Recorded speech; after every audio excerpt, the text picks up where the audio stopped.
walked out the door and I couldn't see anything. It was a complete whiteout. It was real dark. It got real dark out.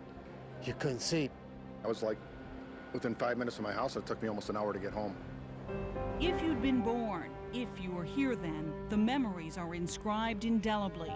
The blizzard of '77 was a disaster, but one that's linked the souls of everyone who survived it. In minutes, it was just like you could see your hand in front of your face. The snow was piled up to the second floor. It's nothing like it. It was unbelievable. It wasn't the snowfall, it was the wind. Gusts of 69 miles an hour pushed 150 inches of snow already fallen on a frozen Lake Erie into the city of Buffalo. It was blinding, it was brutal, it was deadly. Tonight's big story centers on the big blizzard of '77 as it continues to pound western New York. Things just are not any better tonight. The storm. I remember not being able to shave. I didn't have a razor here, so we just slapped on a lot of makeup so I didn't look totally scroungy. But I was lost in my work. It was all very exciting for us because that was our job. Our job was to help people out. When you come right down to it, that's what television and radio are supposed to do, is to provide instant coverage and instant information to help people, helping people solve problems and helping them survive.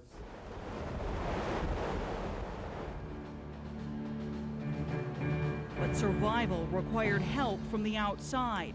The National Guard and 300 troops from Fort Bragg, North Carolina would arrive to help Buffalo dig out.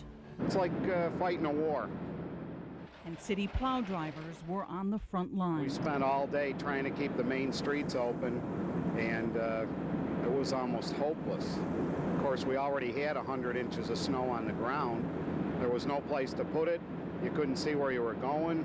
There was cars, there was people walking. It was terrible. They were tired. Most of the gentlemen, we stayed here. They couldn't go home. When the storm hit, some of the gentlemen were here for like 2 weeks. They didn't go home at all. We showered and we slept upstairs. From the air, helicopters searched for stranded cars. By the end of the storm, 4,000 to 5,000 had been abandoned. Today, weather forecasters say we're better prepared. New technology means we can forecast weather better and broadcast it faster.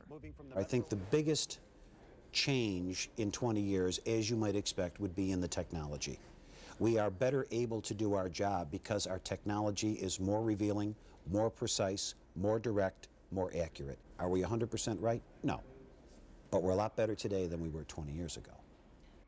And while Buffalo has moved on, the image has stuck, even though snowfall here is less than elsewhere. I mentioned Buffalo, and the word that came to mind was either snow or blizzard.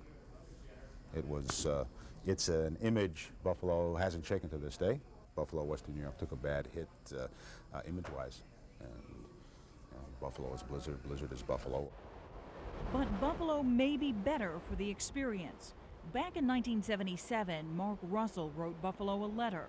Hang in there, Buffalo, you're a hearty people, and this is your finest hour. Carol Kaplan, Channel 2 News, Buffalo.